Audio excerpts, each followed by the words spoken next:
Last podcast on the left is all about the facts. So when Southern New Hampshire University came on as a sponsor, it was time to do some research. Turns out they offer more than 200 online degree programs, and get this, criminal justice and psychology are some of the most popular. Classes have no set meeting times, and tuition rates are some of the lowest in the U.S. Want to learn even more about SNHU? Visit snhu.edu/last. Insurance isn't one size fits all. That's why drivers have trusted Progressive's Name Your Price tool for years. Just tell Progressive what you want to pay, and they'll show you coverage options that fit your budget. Visit Progressive.com to find a car insurance rate that works for you. Progressive Casualty Insurance Company and Affiliates. Price and coverage match limited by state law. There's no place to escape to. This is the last podcast. On the left. That's when the cannibalism started. What was that?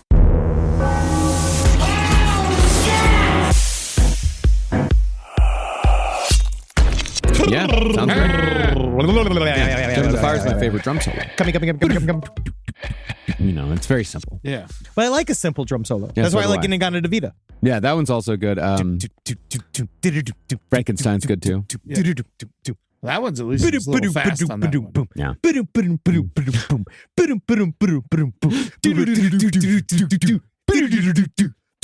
Yeah. I like it. I like a simple drum beat. I know that drum solo by heart. Yeah. It's like a Neil Young guitar solo. I still love Inagata Davida. Yeah, so do I. I listen to all 16 minutes of it regularly. regularly. Yeah. Yeah. Like- it shows up in my top. It's like 18 minutes, I thought. 17 and a half. 17 and a half. I don't Yeah. know. I'm not sitting here. I tried to lose my virginity to that song. Wow. 30 seconds it was in. not allowed. 17 and a half minutes of attempts. Welcome to Last Podcast on the Left. Ladies and gentlemen, I'm Marcus Parks. Oh, this is how we're beginning? I lost my virginity to a Sarah McLachlan song. Oh, yeah. In the Arms of the Angel. With me is Henry Zabrowski. I lost my virginity to my father. Oh, my God. Oh, fuck. I can't believe we're beginning like this. Yeah. But you know, He was singing, "Oh, you dirty little little Pollock, does your mother know you're out? There's a hole in your britches and your dick is hanging out. I'm still haunted. And of course, Ed Larson, who eventually lost his virginity to a Top Gun soundtrack." Oh, Take My Breath Away. Yeah, I was told no to Inagata Davida, and we changed CDs to the Top Gun soundtrack, and then I got to see boobs. That's when you should have said absolutely not. It's Inagata Davida I tried. or you I made go a home. case. I made But now let's play a different song. Because it's important for us to get into the mindset today. Because this shit, I mean this stuff fucking actually creeps me out. Yeah. Really? There's something about this topic specifically. I think it's because I've been in rooms with a couple of these things, Mm-hmm. and it's fucking freaky. And so, let's get in the mood.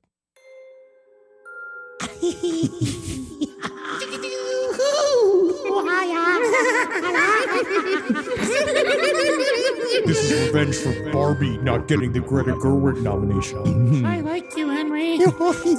What? Oh, Actually, so you like me? That's I cool. want to see you even no clothes on. Yeah, you want to see me naked? All right, all right, yeah. Yeah, take your clothes off and Oh, show fuck. This is a sting from the Haunted Doll criminal the SVU unit. That's what all this is. This is to catch a predator. They're using the Haunted Doll as bait. me. You look horrible naked. Well, you know what, little girl? You're right about one thing. We're talking haunted dolls today, ladies and gentlemen. It's haunted doll time. This is a haunted doll redux. Yeah, dude. And the thing about Haunted Dolls, we're going to get into it, is that maybe we're not haunted by the dolls. The dolls might be haunted by us. There you go. There you go. So on today's episode, we're going to be discussing dolls that are inhabited by some sort of spirit or energy, whether it be a dead child, which is the most common, a demon, or a general curse imbued within the doll's very fibers.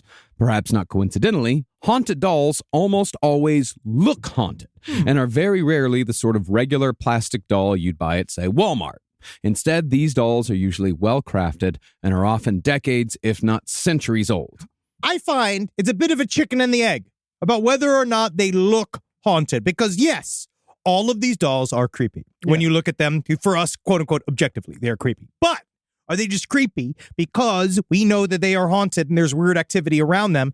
Or is it always been that way? Or is the fact that we go into some of these events, right, when you go to approach some of these haunted objects and we're supposed to treat them as if they're highly dangerous, does that then make them creepy because of our, literally our thought energy? I think dolls are creepy Of course. more often than not. I think dolls are always creepy. I That's fucking me. hate craft fairs.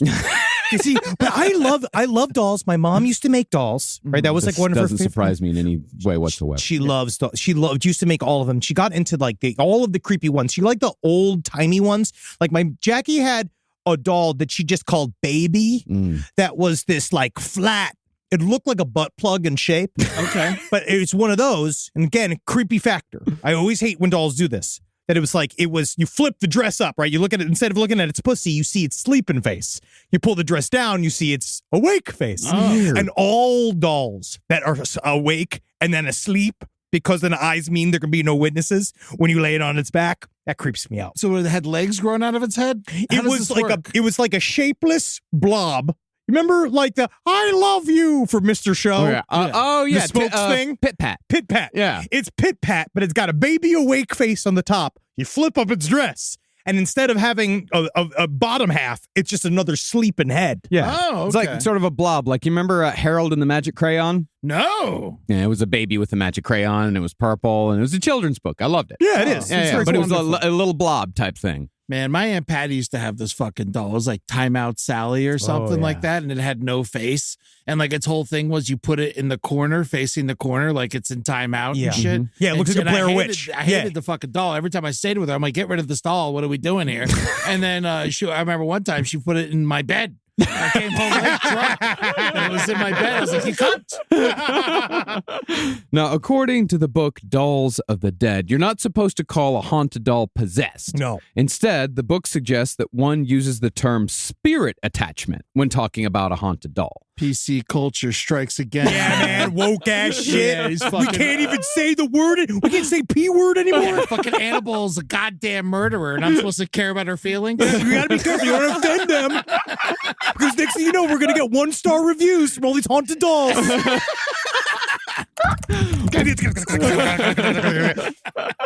Well, by the book's reckoning, most spirits who haunt dolls aren't dark, but they're instead people who have chosen to remain on the earthly plane after death for whatever reason. So, this may go some way towards explaining why these spirits usually choose well-constructed dolls that are made from wood or porcelain as opposed to cheap plastic dolls. Well, I had a really great conversation as a sort of like a consultant because I had a lot of questions. And so I went to the two people that I know that know more about haunted objects than anybody else. That is Greg and Dana Newkirk. And they have a new documentary called The Unbinding, which is all about haunted objects and one specific thing called the crone that is it's honestly very creepy. Yeah. But they view this it's different in a way because they have a whole concept about the idea that dolls are haunted by us, that we look at a thing and our trauma essentially is what attaches to this object. And then the object is sort of projects through our mental powers because they have a consciousness-centered view of the paranormal, basically saying that nothing's objectively haunted. It's only when we show up that they become haunted because it's something about consciousness. It's something about, and especially things that look like us. Yeah. Like it's easy for us to put our trauma through their eyeballs and then they kind of project it back out into a bunch of fucked up shit. Same thing with menarches. It's why when little girls have their periods for the first time and there's like a massive change in their brain when things start flying around. Yeah, that's logical. That's logical. It makes sense. That's why the Tonka truck never becomes haunted or something. Like We don't know. maybe if something really bad happened to you in a Tonka truck. if you gave it eyes, maybe like one of the Cars guys, I could see one of them. Yeah. Like Mater, Tow Mater, be haunted and shit. They're like a silent witness to all your crimes. But, as we shall see, whether it be wood or porcelain, one of the most famous of the modern haunted dolls at least appears to be plastic, and its power is supposedly so great that it can reach through a TV or computer screen to curse anybody who views it. Damn it, Peggy! We'll get to her later, though. Now, longtime listeners know that we've done an episode on haunted dolls before, but if I remember correctly, I believe that the episode in question was mostly us going through eBay listings of dolls that people claim are haunted. One listing, if I'm correct, claimed that the doll for sale was King of the Warlocks. It's very difficult to claim, but you can just say it. Yeah. You don't need proof. No. And indeed, 12 years later, eBay still has a thriving haunted doll marketplace, which we'll cover later. Great. But because we didn't give haunted dolls their full due, we're going to cover a slew of haunted dolls today, starting with what inspired today's episode. My boy! Robert, the haunted doll. Bobby! You guys are fucking up right at the beginning. You're fucking up immediately. What? You can't call him Bobby. You call him Robert or you call him nothing. Robert, I'm sorry. Yes, good. Ed? Sorry, Robert. There are a lot of rules. Robert the Haunted Doll is the soup Nazi of haunted objects. He's very popular. He is very popular. There's a lot of work in there, but if you want to get that Muscatani, you're going to have to play by the rules. You guys ever seen Robert? Not in person. No. I've had friends see Robert before because it's a Florida doll. Yeah, He's it's from West Key Coast. West. Yeah, Key West, yeah. And they all say he's fucking terrifying. Oh, it's very scary. Yeah. Well, Robert the Doll was the subject of an entire book by an author of the paranormal named David Sloan, who first met Robert the Doll in 1996. Sloan, by the way, makes it a point to say in his book that he was investigating the paranormal before it got popular. Yeah, it was like a total scene back then, but it's totally different now because back then, like, Bigfoot would like hang out. Like you could fucking talk about Loch Ness would like he'd just like be there or fucking whatever. You don't have to pay for a meet and greet. So pre-Ghostbusters. Oh yeah, more like pre-paranormal, except like paranormal, like pre-Ghost Bro. Like Okay. Pre-Ghost Bro, because also, you remember, Dan Aykroyd started Ghostbusters because he was one of us. Yeah. He was a total obsessive with this content, but it was not popular. Yeah, have you ever read the original like screenplay to Ghostbusters or heard about like the original ideas? 150 I just know fucking it was supposed pages. to be Belushi. No, it's it was supposed to be Belushi, but the original concept, like the original script to Ghostbusters, is insane. It's awesome. Yeah, it's awesome, but it's fucking crazy. I'm gonna make that movie. Ed Wands. Which is honestly, that was probably a good creative choice. The Proton Pack is honestly more fun. It's more iconic. Futuristic. Yeah. Well, author David Sloan became obsessed with Robert the Doll after visiting a man named Daryl Meyer, who owned the house where Robert the Doll had lived for a number of years, mostly in the attic. Now, Meyer was skeptical that a doll could cause any sort of paranormal activity, but when David Sloan asked to see the attic where Robert had spent so many decades, a nearby rotary phone flew off the receiver. And that was one of those things that happened regularly around Robert the Haunted Doll. Yeah. Well, rotary phone, they shook, it could have, the phone could have fell off. That's bad. That's bad wiring. Yeah, it flew though. It shouldn't just be shaken. Mm-hmm. Yeah. But the homeowner shrugged it off as if this was something that just happened all the time. But even though he didn't believe in the paranormal, the homeowner still let David Sloan, a total stranger, rummage around in his attic. Sloan found that the room still held several pieces of child-sized furniture, all built for Robert the Doll. And that was real. And that was before Robert the Haunted Doll became like publicized or whatever. They did create a whole area where this doll could just live. Yeah. Now, admittedly, Robert the Doll very much looks like a cursed object. Its face is pockmarked and nearly featureless, and it somewhat resembles the prosthetic faces that were given to disfigured soldiers during World War I. It also has the definition of a doll's eyes, lifeless eyes, black eyes. So much fun to do. But and I also noticed that 100 men with no honor. Show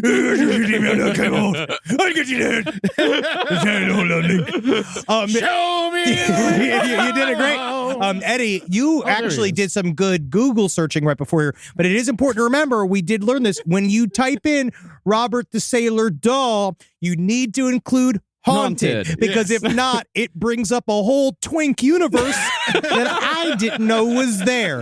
There was a lot of happy trails Yeah, I mean, in that he's search. in Key West. Yep, no, definitely. Yeah, Robert the Sailor Doll out of Key West. I've met that guy. Yeah, all lots right? of roommates, never a girlfriend. Close talker. Yeah.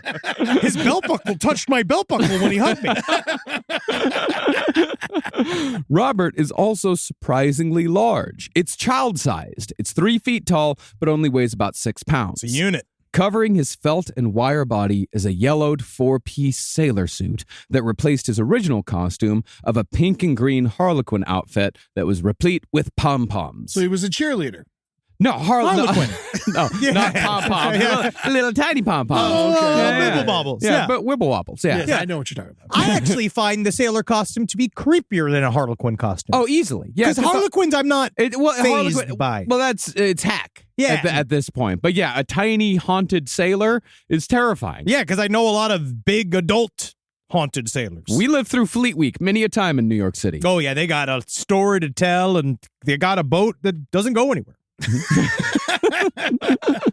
As far as where Robert came from, we know he was crafted in Germany near the turn of the century by the Steiff Company, and it's believed that Robert was an expensive window display piece that was sent to Key West by family that was still living in Germany. When did it get to Key West? 1900. So it could have known Ernest Hemingway.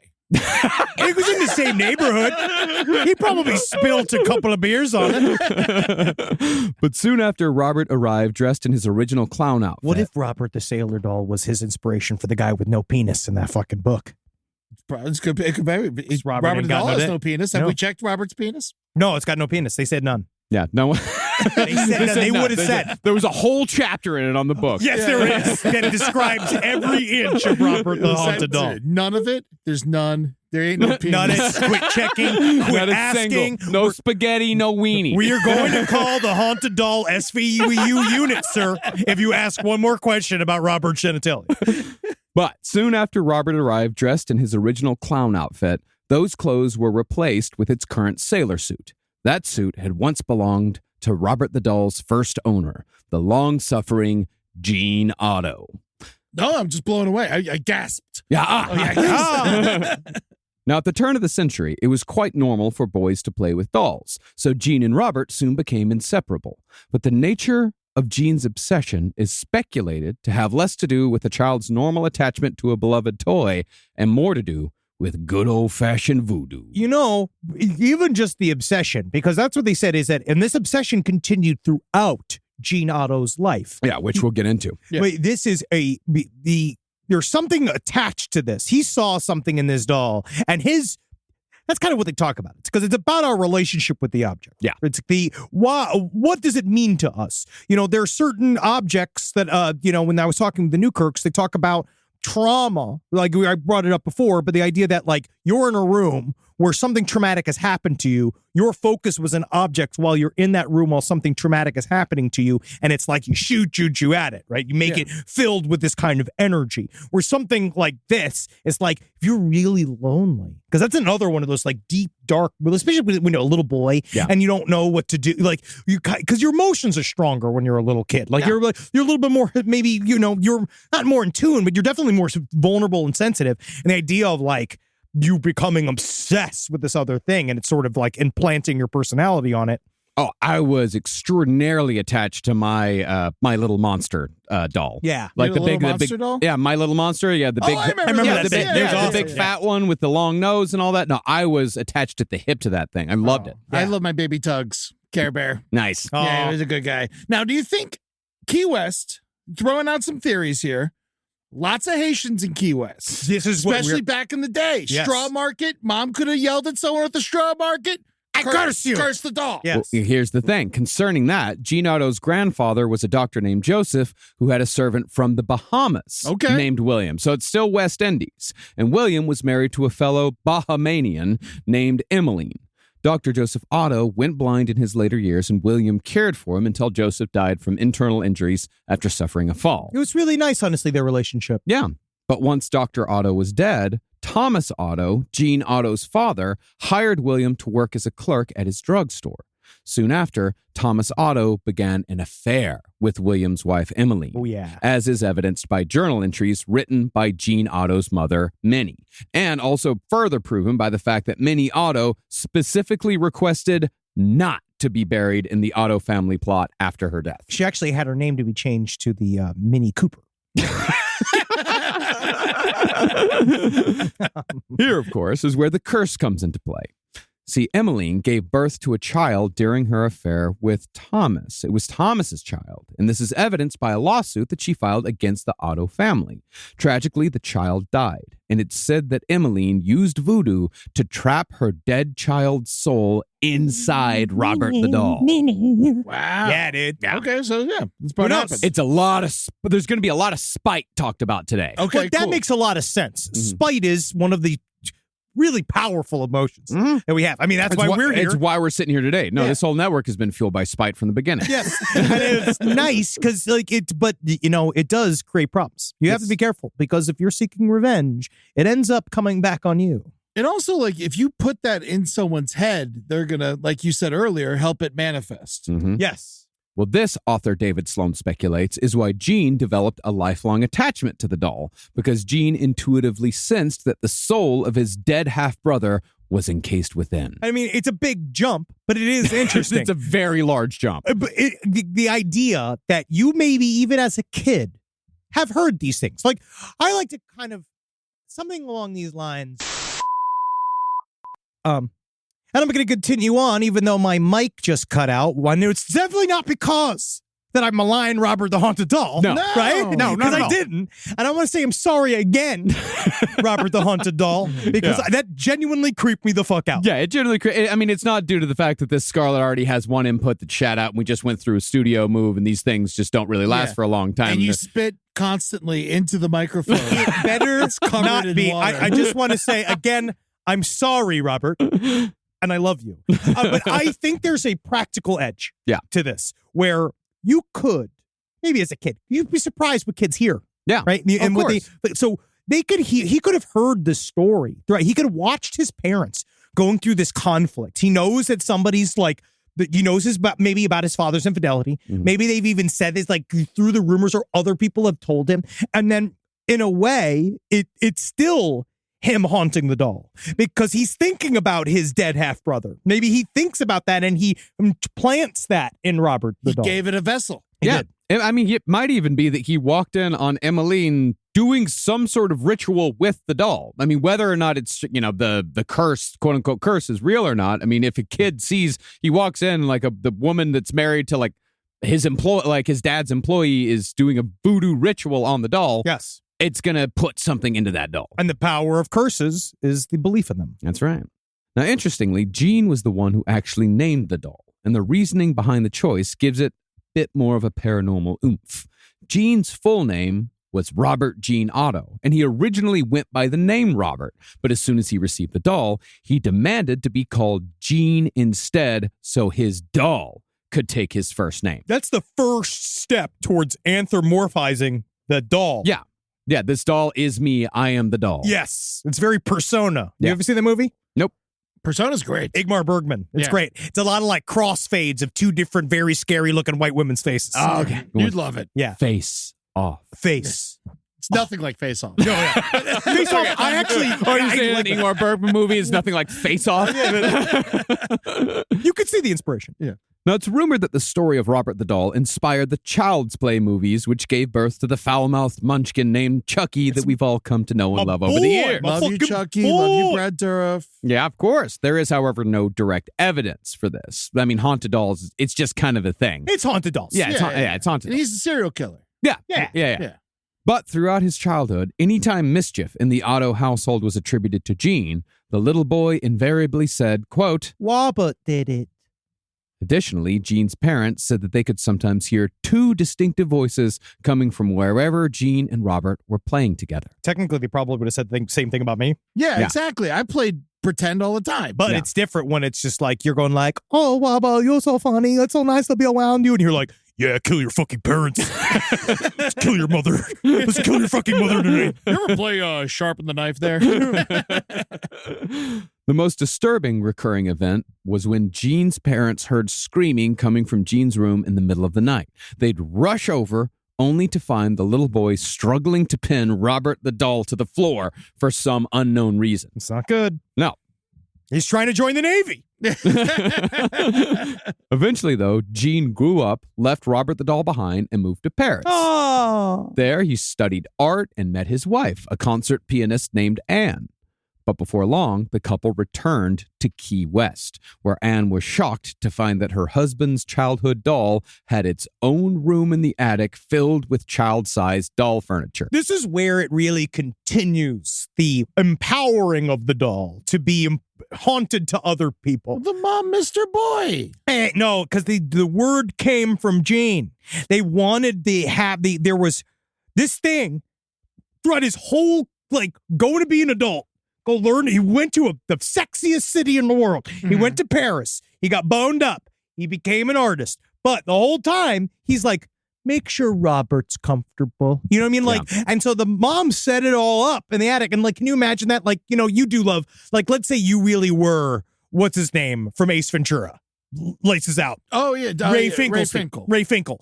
You love Dan Marino. Yes. So, let's say Julie showed up on your first date and you're like, you guys maybe never got, she hasn't come to your place yet, but then saw you have a full shrine to Dan Marino where he's hanging out. It's there's a mannequin there, and then you got a fucking fleshlight on his butt. If I had more money, it could have happened. But she'd have to understand, now I'm also dating Dan Marino. Yeah.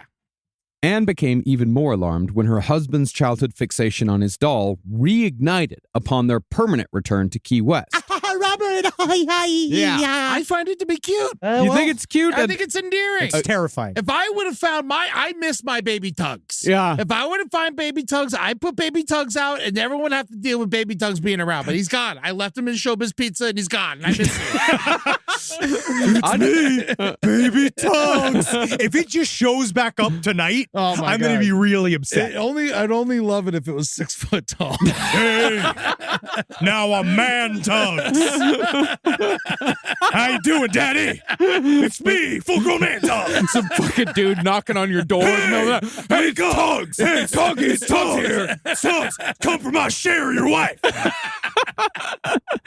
No, at first, Gene would just dress Robert in different outfits. He had the sailor suit, he had something he called his pixie suit, and since he was somewhat of an eccentric artist, it seems like this was just kind of played off as a quirk. Yep. Yeah, like Michael Jackson's secret room next to his bedroom that was filled with all the plushie toys. Super quirky. Yeah, super quirky. And the Funny bell, guy. that would go off when people got too close. Yeah, funny guy. Quirk. But before long, Robert and Gene became once again inseparable. And the hours Gene would spend painting in his studio were always spent in the company of Robert the doll. What do you think, Robert? Oh, yes, it does need more blood. Thanks, Robert. He'd prop up Robert near one of the windows. From that point, Gene regressed even further. He curated the entire attic to create a miniature world just for Robert. And when Gene was accused of abusing his wife, he'd say the same thing he'd say as a child when confronted with bad behavior. Robert did it. Robert did it. Well, It's me, Man Tugs. Man Tugs goes in there and he answers the wife. Man Tugs go in there and he'll handle the landlord. It's me, Man Tugs. You're getting an outfit. Live from your grave.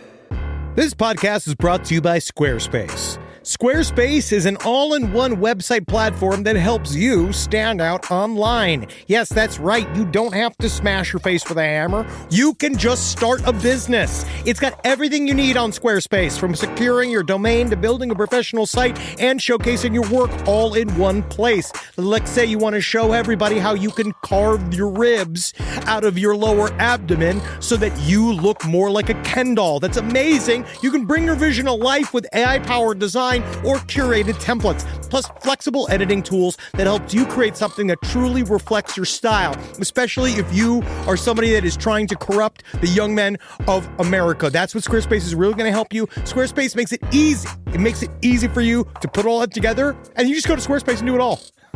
Thanks, Braden. Head to squarespace.com/left for a free trial. And when you're ready to launch, use offer code LEFT to save 10% off your first purchase of a website or domain.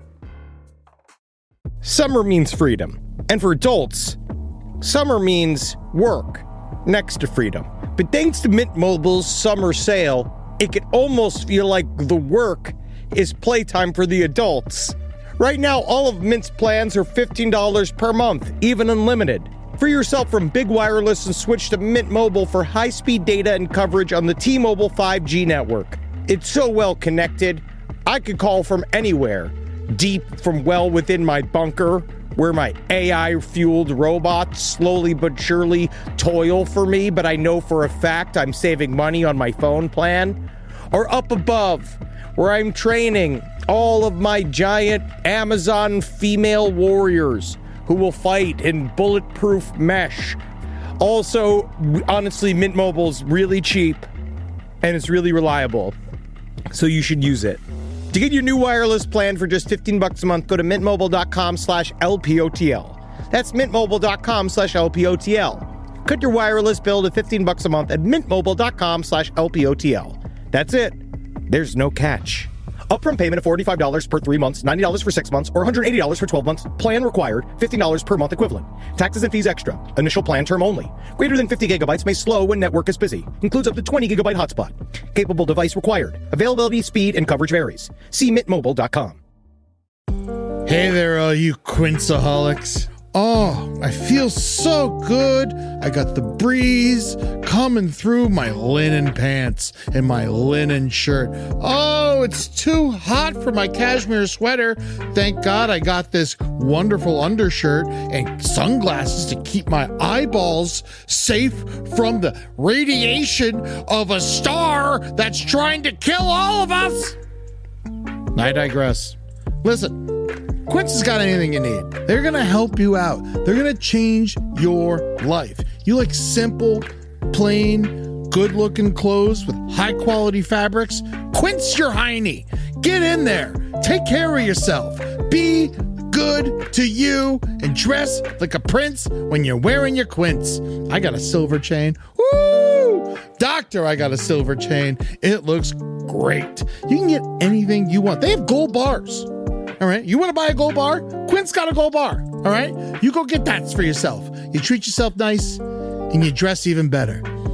Upgrade your everyday. Go to quince.com/last for free shipping on your order and 365-day returns. Now available in Canada and the UK too. That's QUINCE.com/last for free shipping and 365-day returns. Quince.com/last.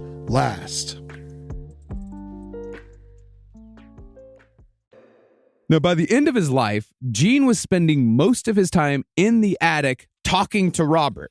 And after his death, his wife said that Robert the doll was actually the only friend that Gene ever truly had. And he really shouldn't have been for how many times Robert the doll hit me. I really wish he would have said something. You know? Dude, he said Robert did it, but he is Robert.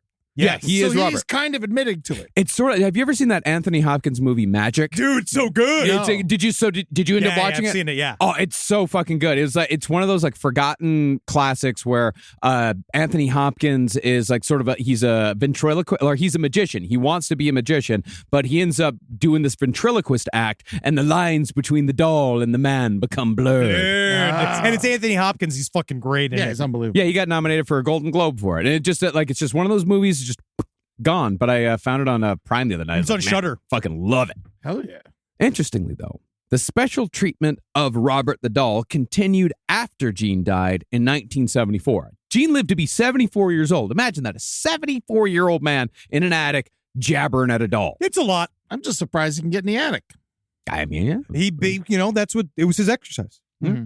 When the house was rented out after Gene's death, there was a clause in the lease stating that Robert had to remain in the attic and that no one could use or even enter the space. Two men, however, rented the house and broke the rules. Never break the rules.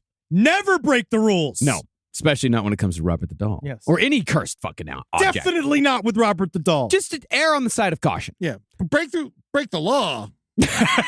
Yeah. Sometimes what's legal is not right. Yeah. After hearing noise from the attic on several occasions, bumps and knocks and such, these two men climbed up to investigate. Huh. They only found the creepy 3-foot doll sitting in one of its custom-made chairs. We're burning this whole fucking house to the goddamn ground. That's what I'm talking about. Why doesn't anyone stomp this thing to death and burn it? We'll get to that later. Okay. It's because, again, what do I know? We'll also learn from the unbinding, and just remember this at all times. This is a big old lesson. If someone says, "Hey, this thing is cursed," or hey, don't go in this place, or hey, don't take an object from this sacred area and bring it home with you. You never, ever do it because you're gonna get punished for it. Never touch it. You're also a visitor, and it's just good respect. Yeah. Yes. That's why we didn't bring lava rocks home from Hawaii. Because that also fucking will curse you forever. I found some cool ones. I took pictures. I got them. Yep. I can look at it whenever I want. There you go. Well, these two guys left the doll alone as per the terms of their lease. But when they heard the noises again, they went back up to the attic to find that Robert had somehow moved to a different side of the room since the last time they'd been there. Another time, which I think was the last time they went up to the attic, the two men said they heard giggling behind them. They both turned to look for the source of the noise, but when they looked back at Robert, the doll had somehow moved across the room. Now I'm over here. Whoa. Could have been raccoons. I mean, that's just as scary. Raccoons giggle. They do? Yep. That's Full adorable. Have you seen Killer Raccoons too? Yeah. He's Dark good plug. Christmas in the Dark? Good Yeah. plug for Travis Irvine. Yeah, that is nice. I do, however, I prefer opossums to raccoons. Yes, We absolutely. all do. Yeah. We all do. Well, in another instance of Robert allegedly abusing a tenant, one guy claimed that the doll managed to lock him in the attic for over a week. It's just a guy accidentally locked himself in the attic. I and don't blamed know it. what to do now. Oh, man. This guy blamed everything. He got yellow fever later. He also said that was the doll, too. It had to have been. I missed the toilet when I shit. Oh, Robert the doll did it. Oh, no. I got my foot caught in a bucket. No, Robert. Why you making me clumsy? My mom hates me. That's Robert did it. Well, the next family to move in happened to have a 10-year-old daughter who actually made friends with Robert, at least at first. One day, she woke up to find Robert sitting on her face as if he was trying to smother her. And decades later, she still maintained that the doll was, in fact, trying to kill her. Cancel him. Yep, it's called a fucking haunted doll 69. It's a 10-year-old girl. It's well, you got better call the police. The haunted doll SUV unit has to be brought in. Robert, you're canceled. Hoping to put an end to the nonsense, the girl's father locked Robert away in a trunk where it lay undisturbed for years. But Robert seemed to have gotten the last laugh. Soon after hiding Robert away, the father died from carbon monoxide poisoning in his car. It is weird. Yeah. It is weird. They put him away. Locked himself in his own trunk. Yeah, but they do say that is the way to handle it. If you do have a haunted object and you don't really know what the hell to do with it, you put it in a glass case. Like you wrap it up, you make sure that nobody is, and you put it in a box and you put it away. Because it really seems that, out of sight, out of mind works for something like this. Mm-hmm. It's Key West. Put it on a raft. Send it out. Send it to Cuba to Fidel Castro. Yes, that could have been a great way to kill him. That's what the CIA should have done. Well, from there, Robert's legend only grew. Some said that Robert's head would move as if it could follow conversations. And even though his face has no points of articulation, it sometimes seems to change expression. Some even claim that when they're in Robert's presence, they feel a sensation, like a hot metal bar pressing on their chest. The Newkirks talked about is that when you walk into this room to see Robert the doll, like obviously there's certain rules, like you have to regard it, you have to. We'll get to the rules later. But it's interesting because I felt the same way when I went into the Winchester house, because it's a place that literally tens, if not hundreds of thousands of people have walked in feeling fear and apprehension about this thing. And there's something about they said it's a suffocating atmosphere when you walk in and you see like so much fear is built up in this room. Sadness from the doll. They said it felt an extreme sadness from the thing. And I felt that same thing in Winchester House, where there was a room in the center of the house that, like, again, it's all touristy shit. Same thing with Robert the Haunted Doll. It's like kind of surrounded by a lot of touristy stuff. Yeah. But when I went in that Winchester House, you're like, oh, blah, blah, blah. Kind of walk through, oh, it's cool, the different room stuff. But when you get into the vault, where she put her husband's, like Lady Winchester had put a lock of her husband's hair, the deed to the house, in this giant walk-in safe. It is 10 to 15 degrees colder in that room. And it does feel like it bums you out. You walked into this, like, it felt like the heart of pure sadness. And there's something about it. There's something about like that feeling of like it's been all built up too. Yeah. It's just like psychic energy is built up in the room around this thing. See, I felt it in that room. I felt like a sense of like wonder. See, it creeped me out. Yeah, That's I felt like the hairs at the back of my neck raised up, and I got a lot of hairs. Yeah, that could hurt somebody. Yeah, it went boing. See, Key West though is like an end of the earth like society, like not like end of the world like as in time, but as in like at the edge of where It's people right at the end of the country. People go to hide there. Yeah. They want to never be seen again. They want to go forget about everything. It's like honestly one of the reasons why it was like a good safe haven for gay people for so long. Sure. And stuff like that. And so there's a lot of crime that came through there. A lot of immigrants coming through Key West. Very similar to Alaska. Yeah, It's another place where people go to disappear. Yeah. So I feel like it just that town has that energy. Yeah. Even if it is a happy drunk place, it has that fucking energy of like we're hiding from something. Yeah. Now, eventually, Robert was donated to the Fort East Martello Museum in Key West, but the staff was so frightened by the doll that they kept him locked away and covered in a sheet, viewable only by appointment. At the same time, though, the house in which Robert had spent so many years remained a hot spot for paranormal activity even after Robert was gone. Besides the aforementioned flying phone, one can experience such classic poltergeist activity as knocking sounds, doors that fly open on their own, and the distinct feeling of being watched. But most telling of all, ghost tourists report that the figure of Robert can sometimes be seen sitting in the same window where Jean Otto placed him so many years before during his fruitless hours of creating paintings that were overshadowed by his obsession with a doll. Humans have been working spiritually with objects since the beginning of time, like since the beginning of modern thought.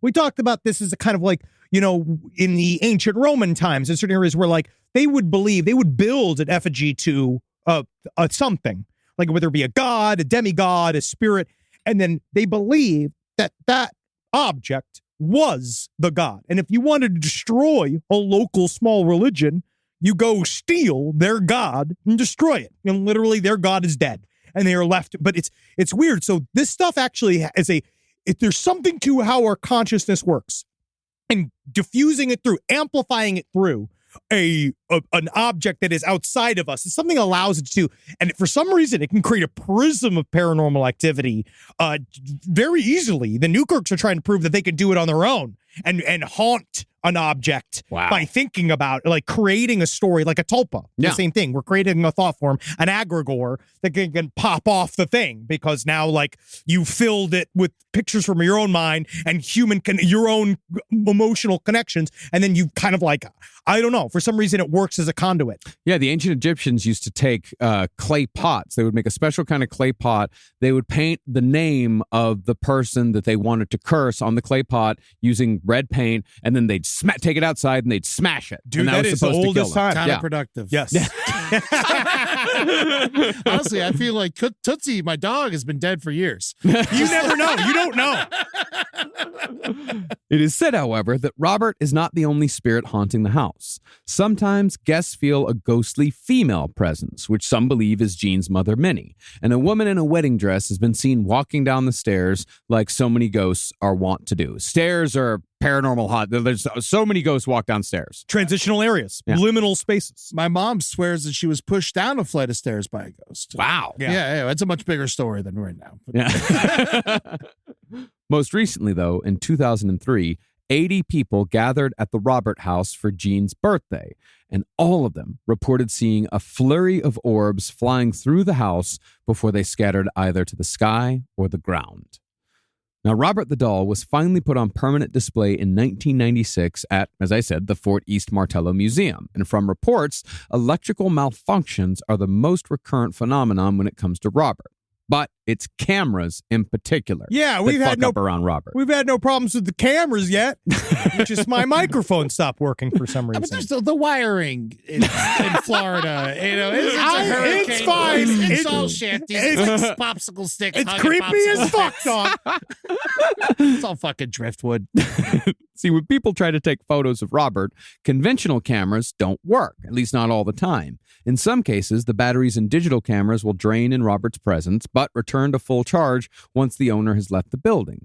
Others reported that entire rolls of film would be ruined, except the pictures taken of Robert. And one person claimed that when he developed his film, he found only 24 images of Robert in different positions. That's frightening Yeah. if that's real. That's like one of those where that's really strange. Too sexy for my shirt. Too sexy for my shirt. So sexy, I curse you.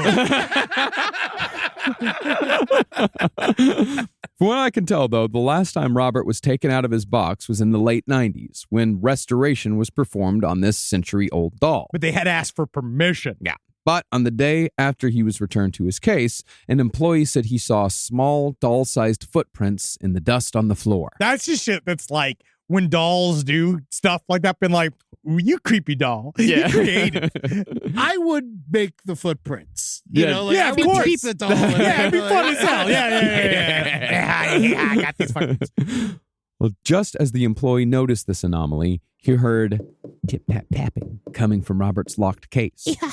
And he noticed that Robert's feet were covered in dust. It's me.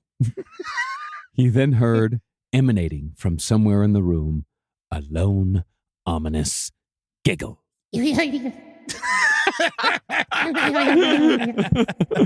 Now, Robert is, as we've said, it's supposedly quite the vindictive haunted doll, as there are dozens of so-called Dear Robert letters from visitors who have met with misfortune after visiting Robert and slighting him in some way or I'm another. sorry, Robert. Yes. Yeah. Because of this, there are strict rules when visiting Robert. First, one must not make fun of Robert in any way whatsoever. Not his face, not his clothes, nothing. looks great. I think you look good. Yeah. I'm glad you're one of our boys in the services. Yeah, he's employed. Yeah. Second, one must address Robert correctly by his full name. You did that. No Robs, no Bobs, no Bobbies, no Berts. You did nothing. it. You fucked that up immediately. So did you. No, but I was yes-anding him. I'd say he did it first. It's his fault. It took so. I never realized Bert. Robert. Wow. Well, also, I've never met. Yeah. I've never met a Bert, Yeah, you I met a have. Bert. He was a criminal. but never like with the full name Robert. I've only ever met Bert as a Bert. I thought our friend Bert from back in Greenpoint, was friends with Andy, also hung out with Andy all the time. I think he's Robert, because he was the one that told me that Bert was Robert. I thought he was straight up Bert. No shit. I think. Well, if it's you, then it's Bert. Bert's a shitty thing to call your child. Yeah, well, Bert. Bert you choose. Yeah. Bert has to be come out of the pussy, a full-grown man with a can of Pabst. Regular, you can't not be a Bert and not be a hardcore beer drinker from 3 on. Now, Robert's full name is Is it Robert Jean or is it just? He's just Robert. He's just Robert the doll. Got no last name. Yeah, no last name. The haunted doll. Yeah. But lastly, if you absolutely must take a photo of Robert, you have to ask permission before doing so. And I would recommend you do that because the Newkirks actually gave me a good tip on that too. I would recommend you do that if any haunted object. You always ask permission. But do they ever answer? Yeah, they do it by not cursing you. You can don't take the know picture. until later. Exactly. Yeah. I guess if like a picture frame falls, you take that as a no. That's what I would say. Yeah. Yeah. See, according to some who had broken the rules, they soon after experienced freak accidents, divorces, pet deaths, baggage losses, and mysterious chronic health ailments. And the letters they write to Robert are full of apologies and pleas to remove the curse. All right, well, there's no direct flights to Key West. Of course It's your hard. bags are getting And lost. again, it's Yeah. the weather's kind of iffy. Yeah, what's the nearest airport to Key West? Miami. Miami? Okay. Yeah. All right. There might be a little something in like Isle Morada or something. Yeah, there must be there's got to be a private airport. Yeah, probably. when I went to Key West, I flew in the Key West byway. It's scary as hell. You think you're going right into the ocean. Oh, yeah. But yeah, no, I took from Fort Lauderdale right in there. It was nice. Oh, great. Thanks, Delta. I love Delta. Well, in one recent letter to Robert, a person claimed that they came down with a sudden serious rash the day after they failed to ask Robert permission to take a photo. Just after, this person received a message through social media from an unknown account. The message simply said, Robert did it. With a W? No, it's Robert did it. Now, the letters are too numerous to go into each and every one, but I do want Henry to read this letter, which has a distinctly Floridian vacation flavor. I'm going to say this right. This is definitely a vacation to Key West. And also, I'm gonna read this, and this is largely, I'm gonna say, I might add some sparkle, but it is 99.9% what is written. Me and my wife, we went to go see you. I was warned to not take your picture. I thought it was all mumbo jumbo, so I took your picture without asking permission. And the next day, I went snorkeling, and I was stung 3 times by Portuguese man-o-war. There were about 50 in the water, and I was the only one who got stung. Now, the next day, I had a few drinks, and I came to several hours later in the emergency room getting my arm stitched, handcuffed to a hospital bed. Now, apparently in my blackout, I had wandered away from my hotel room over to another hotel, and I happened to break a window with my elbow. Now, when the cop showed, I ran. And when I was apprehended, now this is real, I was speaking, unfortunately, in a Caribbean accent. Now, I don't remember any of this. And this is what I was told by the deputies. That's exactly what the letter says. When he was apprehended, he was blackout speaking in a Caribbean accent. Yeah. Definitely a white guy. Oh, yeah, very much so. He's Well, been you like, know, I did not know. Apparently, sometime in the night, I became Chinanks. Yeah. You get a little loosey-goosey in Key West. There's public drinking. Yeah, man, they're encouraging. And You've there's seen a lot of like, there's man-o-war everywhere. Yeah, Oh, yeah, He yeah. doesn't know who got stung and who didn't. He's running around the beach like you get stung by the man-o-war. and we're still selling fake dreads. This guy is And if- trying not to go to jail and get divorced by writing this letter. He has to. She's like, well, you better apologize to Robert the Haunted Doll, and you better get rid of the 2 vacation braids you got put into your side hairs because you're a white man. As far as what sort of haunted doll Robert is, it could be said that it's either a cursed doll fueled by the vengeance of a spurned lover or a doll haunted by the spirit of a dead child. Strictly cursed dolls, however, do exist, and they can sometimes bring specific misfortune to anyone who comes into contact with them. Case in point is a doll named Joliet. I will also remember, we're blaming the dolls here. Yeah. We have to think about the people involved. That's right. According to the legend, Joliet is a monkey's paw type of doll that's been passed from expectant mother to expectant mother several times. See, while the doll will bless the woman with the birth of 2 children guaranteed, the firstborn boy is also guaranteed to die shortly after birth. Is this a good mother? I don't know. The idea that you're going to have, so you at least net out one. Well, only if that one of them is a boy. Say if you have 2 girls, they're both going to be fine. But if you have a girl and then a boy, then the boy's going to die. But if you have a boy first and then another boy, that first boy's going to die and the second boy's going to live. Stop giving people the doll. It's the doll's problem. But The doll's named after a prison. Yeah, exactly. But I think it's one of those things like if a woman is having trouble conceiving, like you can receive Joliet the doll and it's like, you shall have 2 children, but one of them shall, like it's like you're throwing the dice. Hey, Fucking Rumpelstiltskin. hey, listen, I was actually kind of thinking, instead of involving myself in a centuries-old curse, I'm going to get IVF. I'm going to do something else because it seems that us kind of chancing with this inescapable curse might be bad for all of us. Adopt. I also feel like there's no way that the baby that lives is not going to have a fucking cursed life too. Well, once the boy is dead, it's said that the demon that controls Joliet traps the soul of the firstborn boy within the doll's body, making the toy a sort of soul prison for dead babies. Oh, I didn't know now that you put it that way, yes, that actually sounds incredible. But how informed is the soul of a baby? Yeah, babies don't know they're in jail. Yeah, babies don't know. Do babies even have souls? I have a theory that a baby doesn't get a soul until like a few months in. Yeah, At I don't think a least. baby gets a soul till they're 21 years old. Yeah, at least you can't even talk to them till they're 24. Yeah, no I- offense, everybody. But you're an idiot till you're 24. We can't talk to you. You make no sense. We have nothing in common. As far as its origin goes, it's said that it all started with a jealous, angry woman who was unable to have children herself. Her close friend, meanwhile, had no problems giving birth whatsoever, He's like, ba-doing. spitting them out. And she had a second child on the way soon after her first. Irish twin. So the childless woman crafted Joliet and cursed every stitch that held the doll together so as to imbue the object with a vengeful rage. And lo and behold, when the close friend's second child was born, this one a son, the jealous woman placed Joliet in the crib with him. 3 days later, the newborn was mysteriously dead, and supposedly the grieving mother could still hear crying from her deceased infant's crib, even though the only thing still there was Joliet. Wow. Kill this woman. They didn't figure out the curse until like it had to happen a lot before like, oh, it's the doll. It's the doll that's doing it. Either that or the doll was. I have a theory that the doll was like made from asbestos or something. Oh, yeah. And It's it's just filled with poison. Yeah, just accidentally filled with poison, and it just happens to kill babies. Yeah. That makes a lot of sense. Yeah, that makes more sense than the fucking soul prison.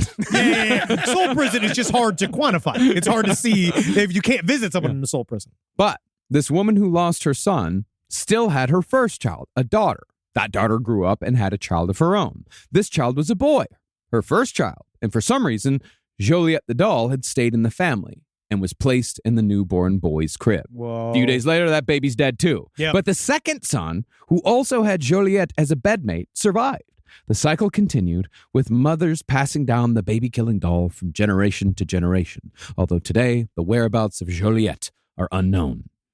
Honestly, I think it's actually really good for Planned Parenthood to get a hold of Joliet the doll and use a new form of non-invasive abortion. Yeah, when Trump's talking about abortion after 9 months, he's talking about Joliet. He's talking about Joliet, and he's met Joliet.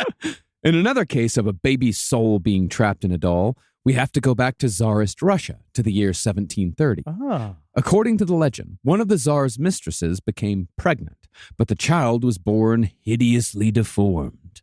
Reacting badly, the Tsar had the baby burned alive. That is a bad reaction. Yeah. I'd say it's knee-jerk. Because you could also, because I believe, I miss it, because I don't think we have it as much anymore. Like, wear a mask.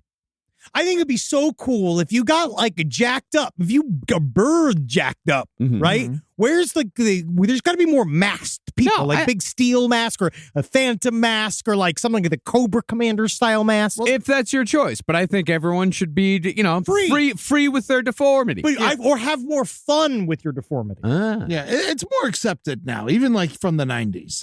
No one cares as much. Yeah. Be mysterious. You have the option to be the man in the iron mask, but out loud. And that's like, we now have a whole show that's about people in masks. And they sing, and we have to guess who they are. But if you're just like that all the time, that's fucking cool in a way. Yeah. In my mind. I'm just dressed like Freddy Krueger.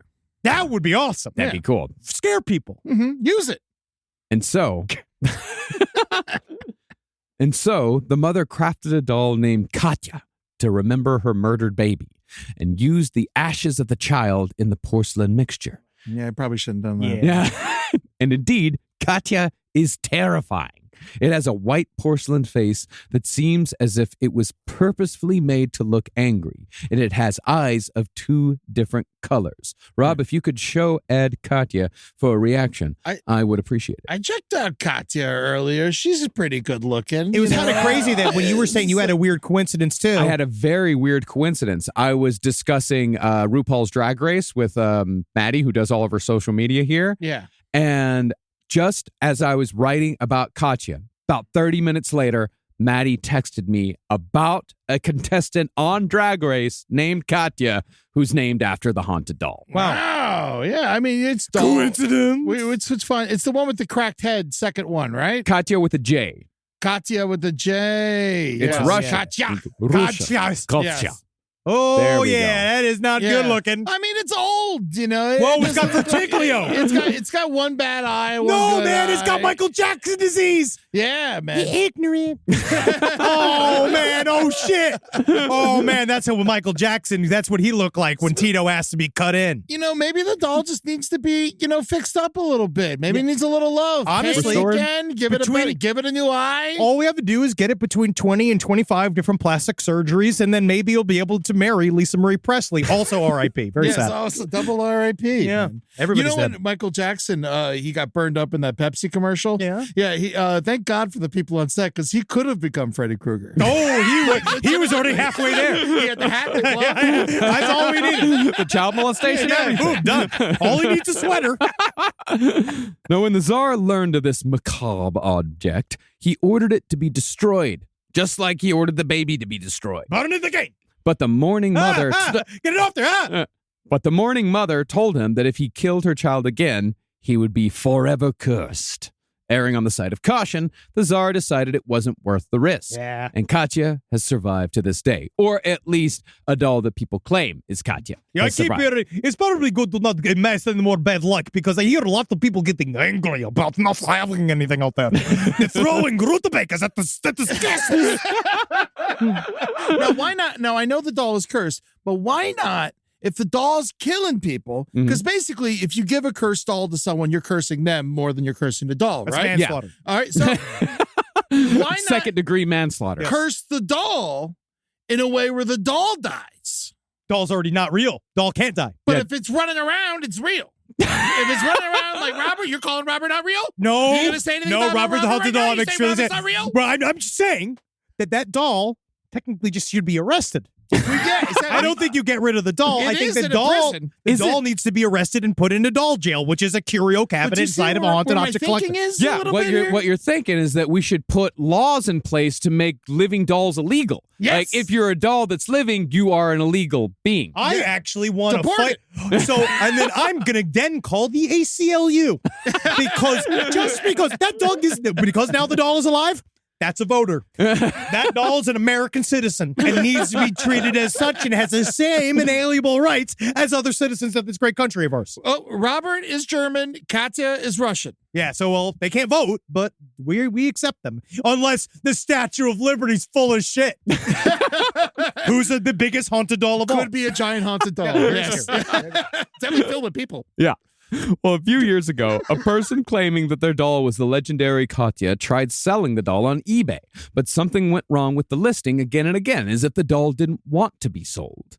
The alleged Katya does still exist somewhere, although I was unable to figure out its location or owner. But if you're able to find it, legend says that if you stare into its eyes for 20 seconds, Katya will blink, and if she blinks, a terrible fate awaits you in the future.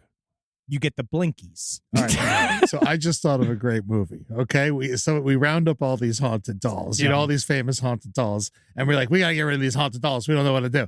We put them in a spaceship and we send them to space. Well, and then the astronauts are getting haunted by the dolls. Eddie, Actually, I pitched think that's Puppet Master 5. Yes, Really? I'm pretty certain. And I pitched something like this. Literally, like a No one planet of wanted haunted dolls. No. I said planet of haunted dolls. And I mean it. And nothing. Where's Elijah Wood? Yeah. No. Honestly, he's a fan. Elijah, you got to We're hear going to us. make you an astronaut. You're going to be killed by all these dolls. It's going to be wonderful. Yeah, it's like Critters 4 meets Puppet Master 3. Yes. Yeah. Meets Apollo 13. If we can get Tom Hanks.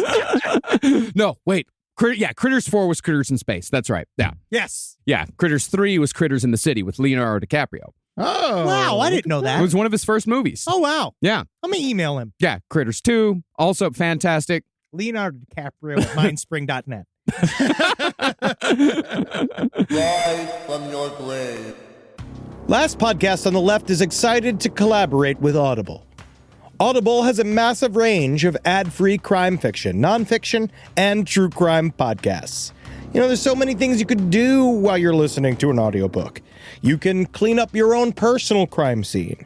And that's easy to do, and you can learn it all from books. Some people also listen to audiobooks to go to sleep. But you could check out podcasts like This American Life, titles from true crime greats like Michael Connelly and Agatha Christie, and Audible originals like Dr. Death, The Cowboy. You can find whatever you're looking for on Audible. Plus, you can multitask while you do it. Find your next mystery on Audible. Audible. Stories that speak to you. New members can start listening with a 30-day free trial at audible.com/left. This is a paid ad by BetterHelp.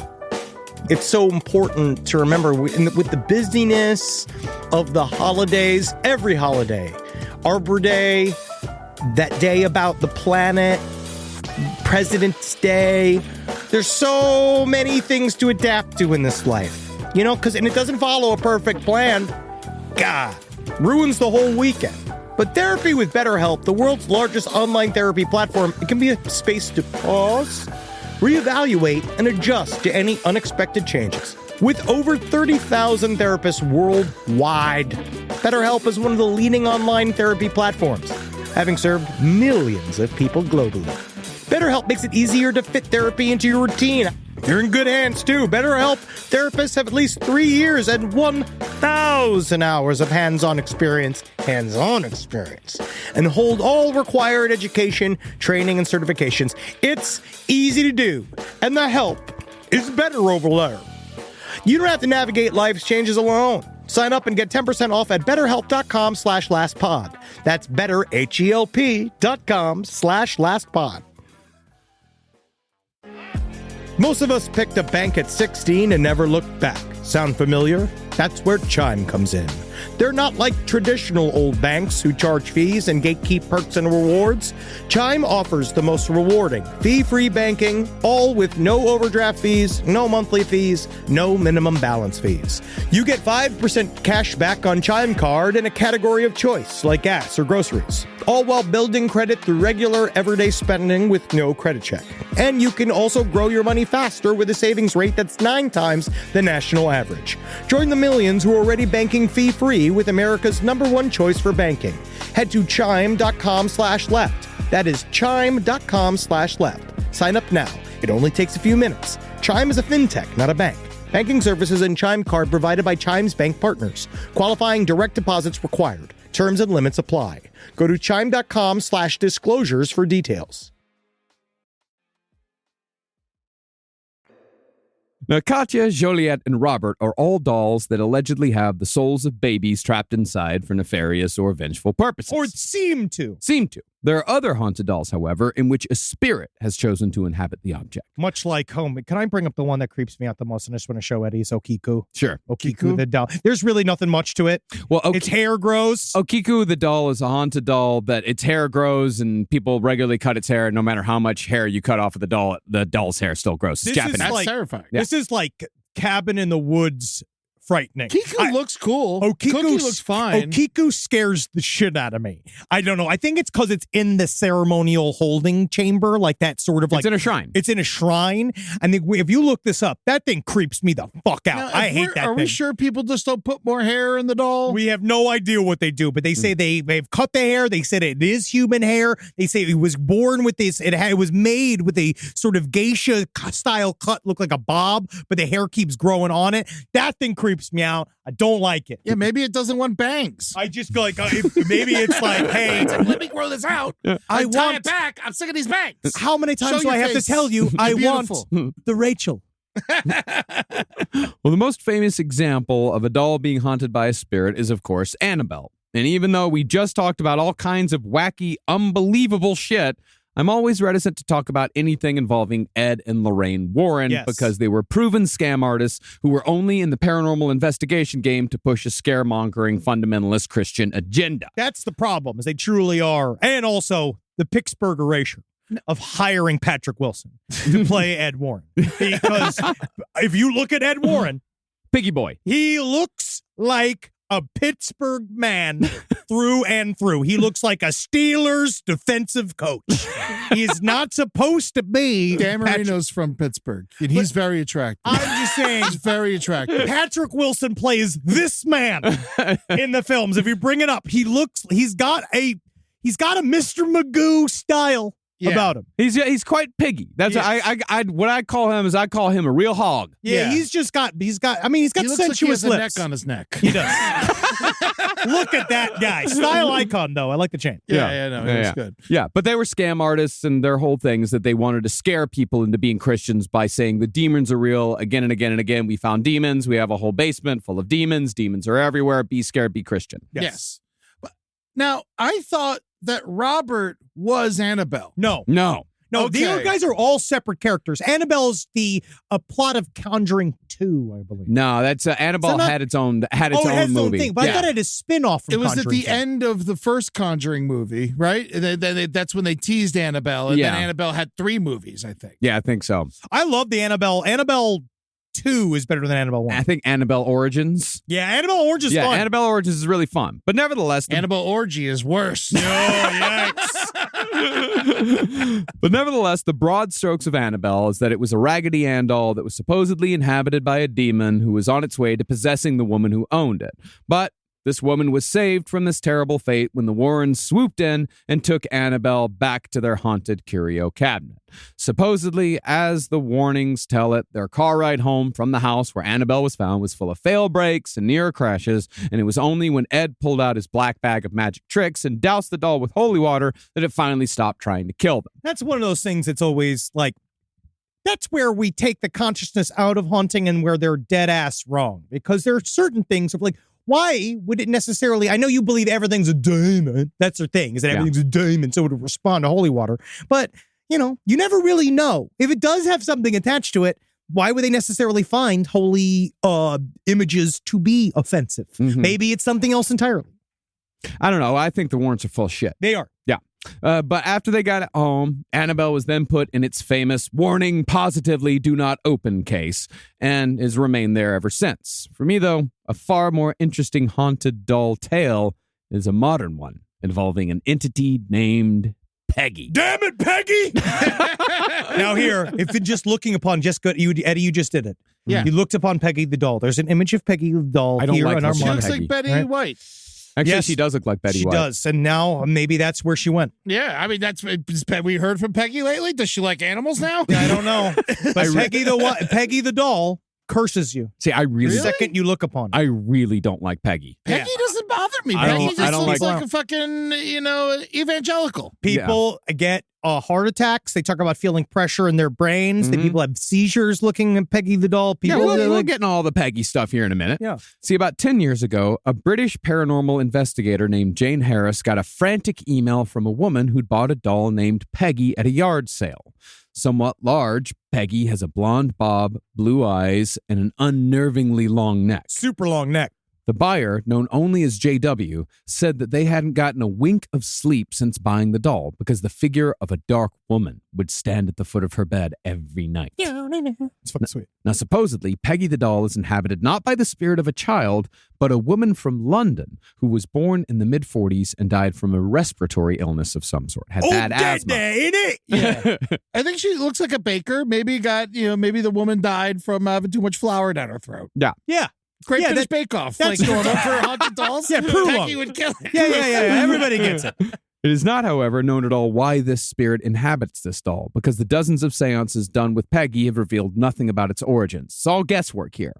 Now, the woman who originally bought Peggy wanted nothing more than to just get rid of the thing. But that's what puzzles me about these dolls. You brought this up earlier. From what I can tell, nobody just burns the goddamn thing. Yeah. Or just throws it in the trash. The owners seem to have a compulsion to either keep the cursed object or give it to someone else to deal with. There's some kind of power that prevents them from destroying it. I have a couple explanations. One is, in general, the Newkirks talked about this that I thought was really interesting, is that when they view haunted objects as like when they receive them for their museum, they view them as a blank slate. They want you treat it with a blank slate, but they also want to honor the fact that you are arriving and saying, this thing scares the fuck out of me. I don't know what's going on with this thing. This thing's alive.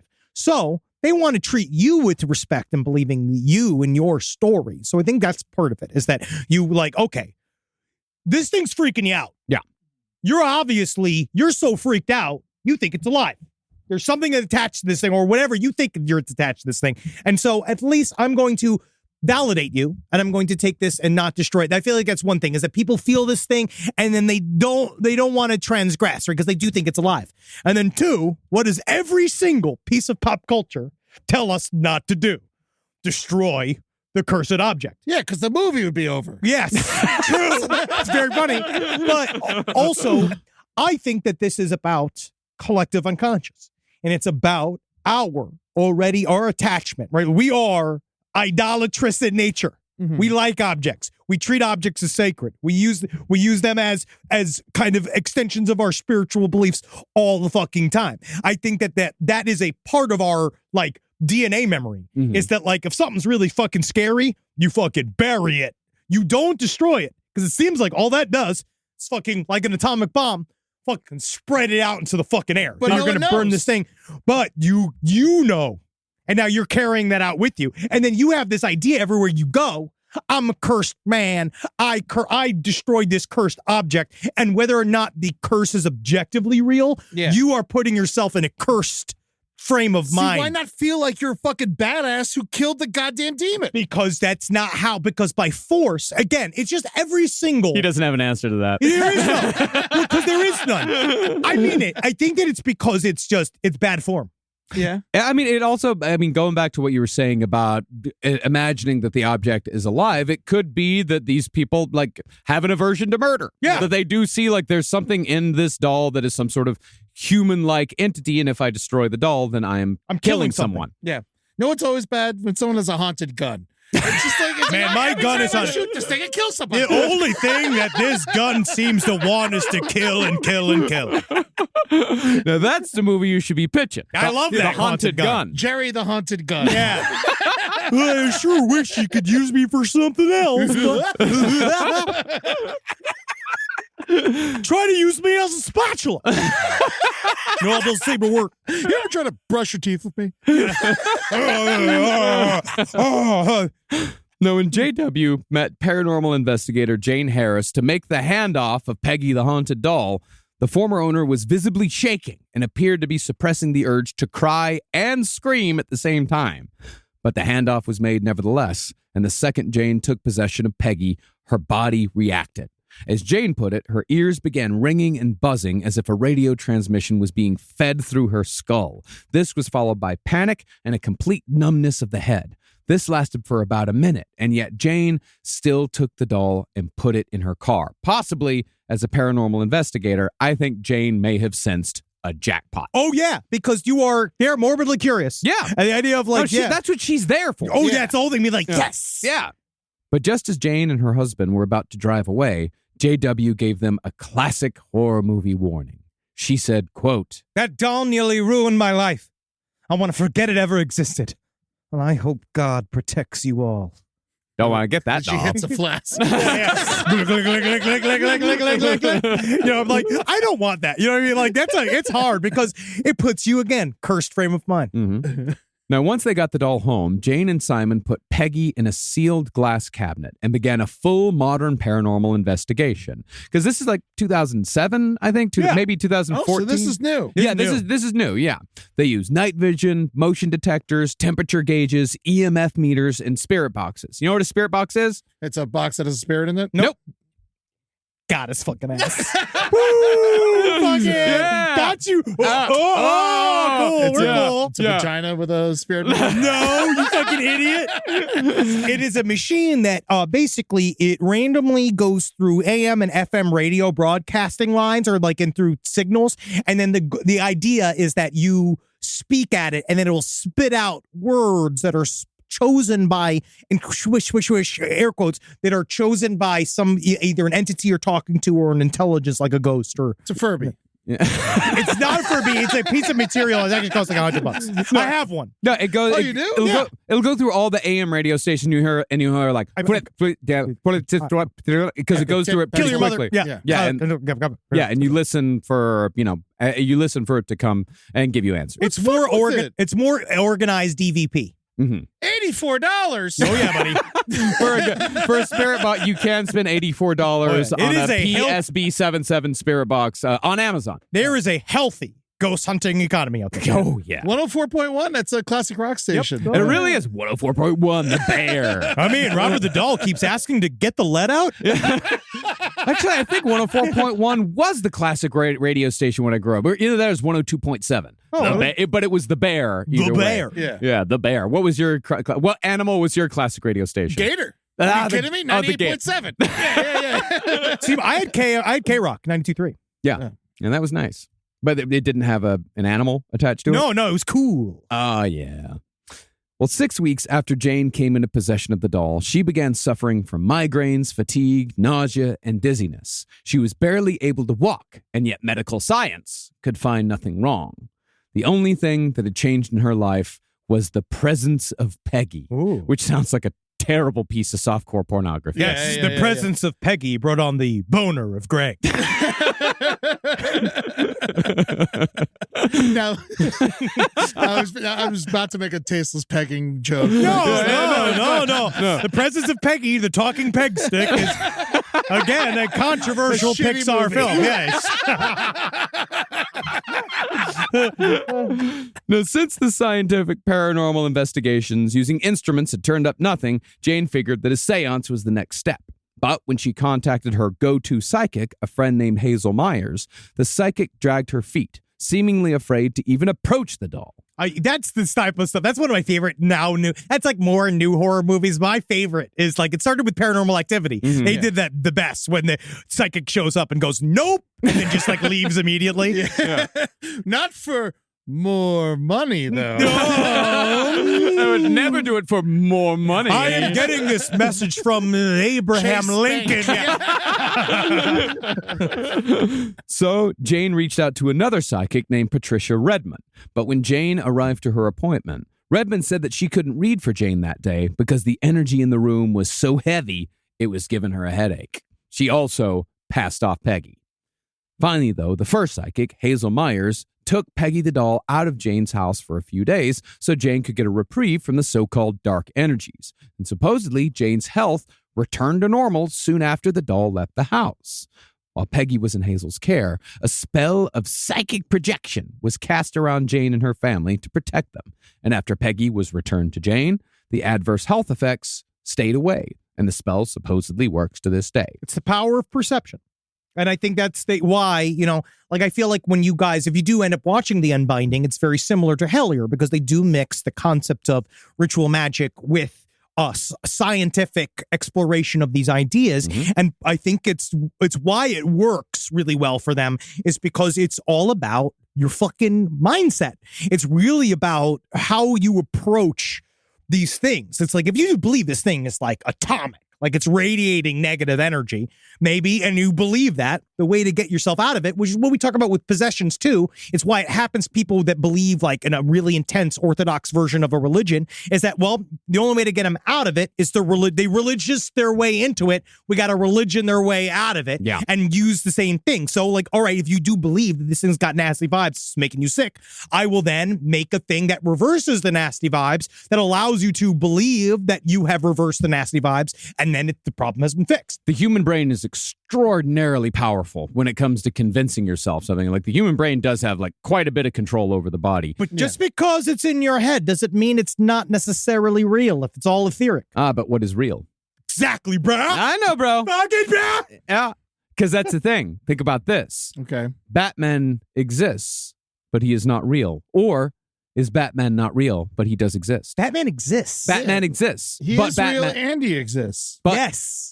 But not in the sense that there is a Batman out there. Oh, But okay. Batman is real. But Batman Because it's is a real. character written by something. Exactly. But enough Batman has been around that Batman is like considered. It's a vigilante. He's a detective. I'm just saying Batman is a concept we take seriously as if it is real. As if it is real. Yeah. Do people think that Batman's real? They spent hundreds of millions of dollars making a Batman movie. Yeah. But it's a movie. It's Batman. He's as real as Baby Tugs. A man arrives to a place and drives. Baby Tugs was real. It's Man Tugs you got to watch out for. Because again, Man Tugs is actually a really good example of like the fact that Robert Pattinson did arrive to a set. Yeah. He was Batman for a period of time. He put a suit on every day. He arrived. He talked like Batman. He drove the Bat car. He fucking talked to Alfred. That was for that time period. Batman was real because a lot of people were making Catwoman on top of the car. Apparently. exactly. Nice. Which is fucking cool. That's fucking the way you do that. Yeah, that's what you do is number one. During COVID. That's irresponsible. Well, the spell that Hazel the psychic put over Peggy's family does not cover anyone else. And people genuinely believe that the curse of Peggy the doll can reach out through a JPEG on the internet to affect their health in minor and major ways. See, when the first photo of Peggy the doll went public in February of 2015, Jane claimed that she received almost 100 messages within 48 hours from people claiming that the photo she posted of Peggy either made them feel sick or just otherwise kind of weird. And that's where in the video footage of Last Podcast and Left, we're going to put it right here. Yeah. One person even claimed that their dog had a seizure after watching a video of Peggy that Jane posted. And I got to admit, like I don't know if it's psychosomatic or not, when I look at pictures of Peggy, I get a little queasy. It creeps me out. If I look at if I watch the videos, like my stomach just it just feels So, like, it makes me feel weird. This shit all freaks me out. All haunted dolls freak me out. I was totally unaffected by the sight of Peggy personally, but I do have a call with my doctor in a little bit, so we'll see what happens. Sorry, sir. You've got mouth-ass syndrome. What? Well, I mean, it's person to person, because while Henry was like super creeped out by the Winchester house, I loved the Winchester house. I'm sorry, I loved it. But I loved it as like an object of like wonder. I didn't feel sadness in that room. Like I felt like the wonder of everyone who would walk through that house and like seeing this architectural like masterpiece, or Yeah. I mean, or this architectural experiment, I guess is what you would call it. Like so. We all react to different objects, different paranormal places. It does kind of go back to the thing that the Newkirk's talking about. It's like, it's what you bring to it. It's your head is the thing that makes the thing haunted. I tell you what, if I ever went back to my Aunt Patty's old house, like where like all the shit was crazy, or my mom thought she was pushed down the stairs, Dude, we should I'd be fucking terrified. We should do a full ghost hunt. I mean, we'll have to talk to the people who live on Bachelor Ave, but we'll find out. You think that we could get It in was there? called Bachelor Avenue. Yeah, We could do a full Jersey weekend. We could go get pork roll. We I could love do it. exactly what I've been trying to get us to Taylor do. ham, please. But you know what I mean? We could get out there. We could fucking finally Great do Brazilian food. but a haunted diners, drive-ins, and nuts. Oh, We're this close. It's not bad. Diners, drivers, and dies. Yeah. There we go. Fuck you, Guy Fieri. No, we love him. We love him. Well, others took the claim of Peggy's power to the highest level. It goes way beyond queasiness for some people. The worst outcome befell a Scottish woman named Katrin Redux, who claimed that she had a heart attack within an hour of looking at Peggy the doll's picture. It had nothing to do with the pie full of blood that she was eating. No. That's iron. Interestingly, though, many of the messages that Jane got said that the cross that had been placed on the necklace around Peggy's neck was actually making the spirit angry. And the longer the cross was around her neck, the more trouble Peggy was going to cause. Showed in the Newkirk, the Unbinding documentaries, they saw this. They basically put it in their little museum area in their office. And this object, like they walked away, and one of the first signs of the haunting was that they heard a pump, like a noise in the office. And they came in, and there was a crucifix hanging above where the doll was, where this like little totem was laying. And somehow the Jesus from the crucifix was popped off with its arm still attached to it. They don't know how. You would literally have to yank it off to pull it off. And the Jesus was laying in the center of the room. And the cross was still on the Yes. wall. Wow. See, wouldn't demons like crosses because the cross is what killed Jesus? You'd think so. You think so? Yeah. We got to talk to these demons. Yeah, man. Like, hey, we got to get into this. Well, this is not, however, because Peggy was inhabited by a demon. Instead, some went big and suggested that the spirit inside Peggy was not a Londoner, but a Holocaust victim. Whoa. And putting a Christian cross around her neck was offensive to her Jewish heritage. They already survived the Holocaust, or they didn't survive the Holocaust. I don't know if a cross would make it that upset. You know what I mean? It'd be more like if it was a... An iron cross. Yeah. Yeah, that would be different. That would be very, but still, they say like, I'm not Christian. I'm Jewish. Don't be pushing your Christianity on What me. are we doing here? Fucking A. Eventually, though, Peggy and Hazel began performing seances to communicate with the spirit using a pendulum and a talking board, which is similar to using a Ouija board, but not quite the same thing. Same mechanism, different device. Yeah, the biggest difference is that a pendulum is used by a single person, while a Ouija board is a group activity with a planchette. Yeah, made by the Parker brothers. Yeah. Yes. Well, you should go. I mean, we did a whole thing on the Ouija. Well, I'll give you a book. Thank you. Yeah. But in the end, both pretty much work the same way, answering yes or no or spelling out words.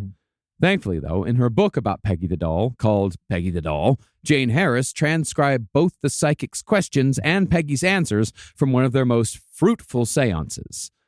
I would like the two of you to now recreate this seance, with Ed in the part of Hazel the Psychic and Henry playing Peggy the Doll. Let me prepare. You got to give it a different voice than Robert, though. Yes. Yes. Peggy? Yes. Peggy, are you there? Yes. Do you fear crossing over into the light? No fear.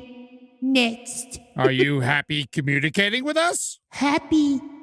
More. Peggy, were you responsible for the recent health problem? No. Are you aware of the lady we mean? Katrin Redux? Yes. Weak. What do you mean, Peggy? Take care. Hot. Help. Oh, you were trying to help. Yes. Do you feel you have a purpose here? Yes. I know. What do you know? Too much for me. It's too much for all of us. Yes. Yeah. God damn it, Peggy. Will Taylor Swift and Travis Kelce get married? I'm curious. Now, at that point in the seance, for whatever reason, the priest who'd been invited butted in and told Peggy that she needed to respect his church. You need it. God damn it, Peggy. I need you to fucking think about Jesus Christ. But he also asked for clarity on how he could help. Peggy, of course, left the seance soon after. I'm not going to deal with this bullshit. But she returned with a cryptic message. After the group asked if Peggy needed their help moving on, she said no. There was a pause. Then Peggy said, "Tell them." When Jane asked, "Tell them what?" Peggy said, "All." And with that, the spirit departed. Nice. Cool. Cryptic? Tell them everything? All. Well, I don't know. All? Who knows? It's up to you. It doesn't mean anything. It doesn't. riddles on riddles. We're listening to the doll. Yeah. Okay, at this point, Yeah, we you're can't listening really, to a doll. Yeah. We can't, you can't talk about it not making sense or not because we're in a room with a man dressed up like a fucking X-Men for Jesus Christ, and we've got a fucking doll there, and we're talking it like it's This is why I hate possession movies, because they just all end with people yelling at the possessed thing, and it just gets annoyed back to hell. Yes, well, it never really works like that. A lot of times they end up starving them to death. Yeah. Oh, okay. Yeah, that does happen sometimes. Yeah, there's this. My favorite book on possession is called Hostage to the Devil. It's written by this priest who lies a lot, but he has like 5 possession stories that are all like incredible, really scary, really weird, and it's a lot of annoying to death, but it's also, just strange shit. Like a guy it does astral projection, but while his soul is out of his body, the demon inhabits the body, and when he comes back, he has to share the body with the demon, and then Malachi has to come and go, "Yep, get out of here." That's Insidious. Interesting. Yeah. Man, That is Insidious. Yeah. Insidious, which is basically Scary Beetlejuice. In a way, yeah. Now, after the seance, Jane continued her investigation of Peggy the doll, but one day, she got a call from Ghost Bro #1, Zach Baggins, who wanted to feature Peggy the doll on his show, Deadly Possessions. What's funny about Zach Baggins, too, is that he is actually deathly afraid of dolls. He is scared of dolls. Yeah, he said while filming the segment, it was the most uncomfortable he'd ever been in his 17 years of dealing with the paranormal.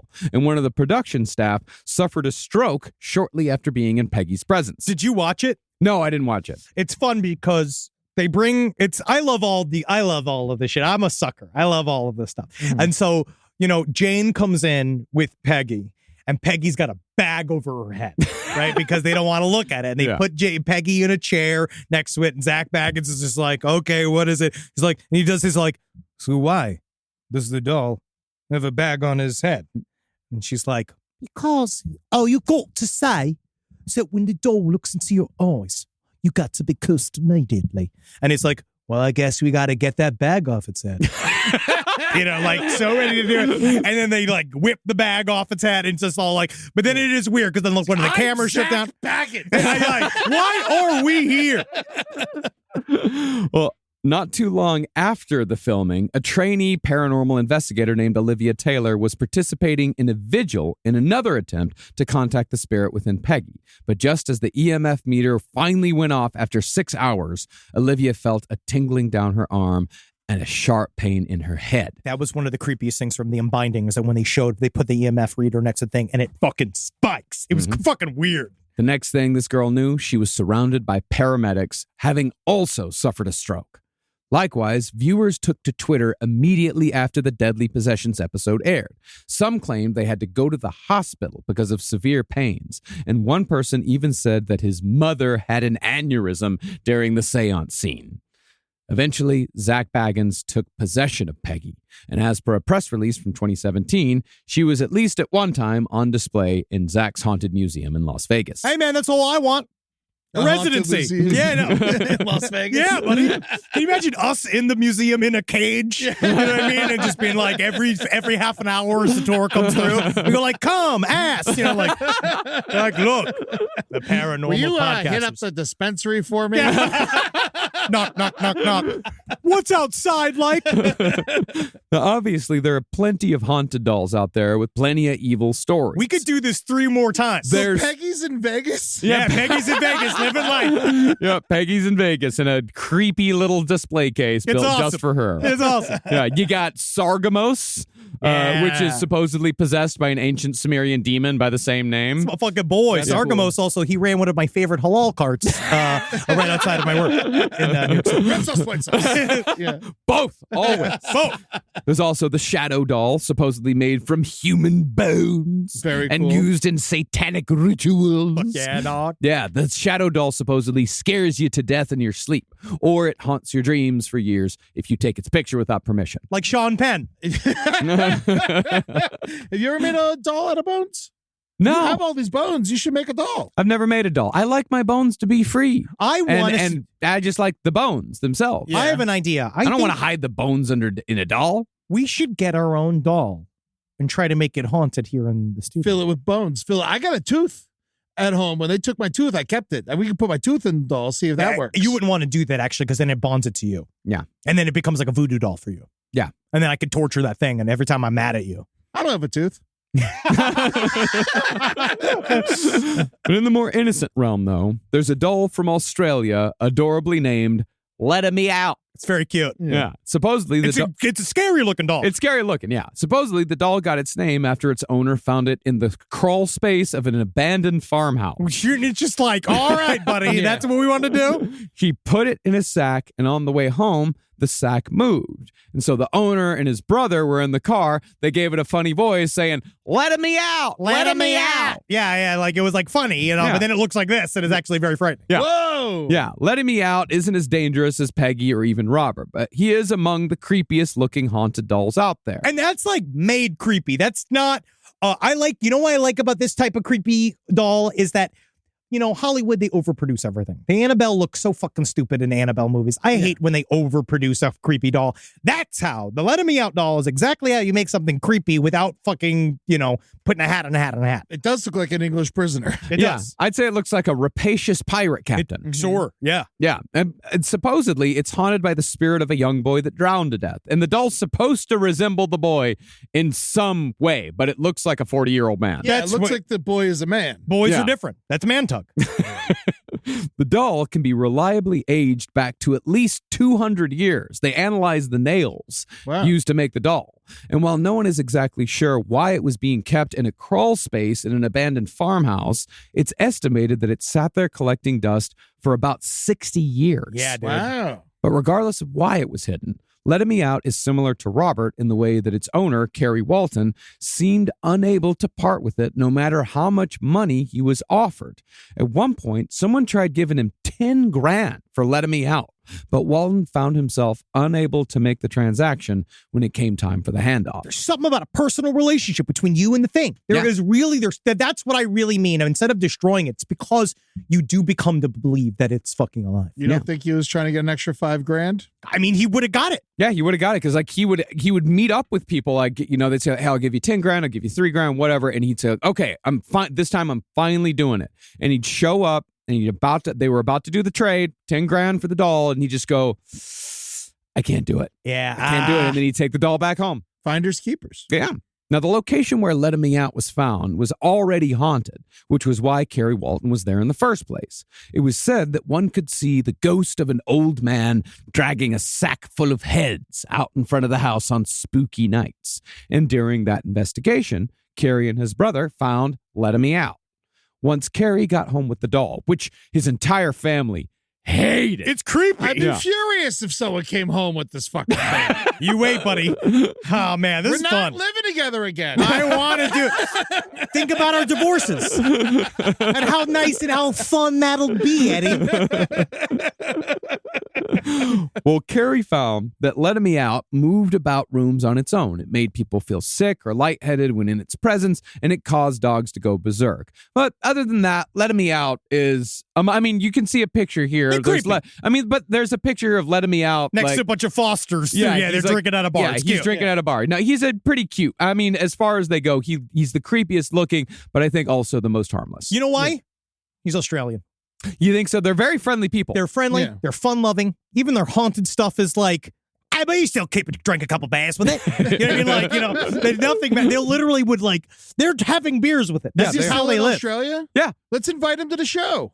Can we get could someone bring If someone, whoever, let's talk to these guys. Let's get the haunted doll at the fucking show. I'd love that. sidesourcelpotl@gmail.com? Can we get Let Me Out at We'll our show? book 'em. Full VIP access? Full He had VIP. access to like 1,500 souls. We're going to be dead. Now, all this begs the question as to why someone would actually want a haunted doll in their house, considering how much trouble they cause. It's cool. Well, that's the thing.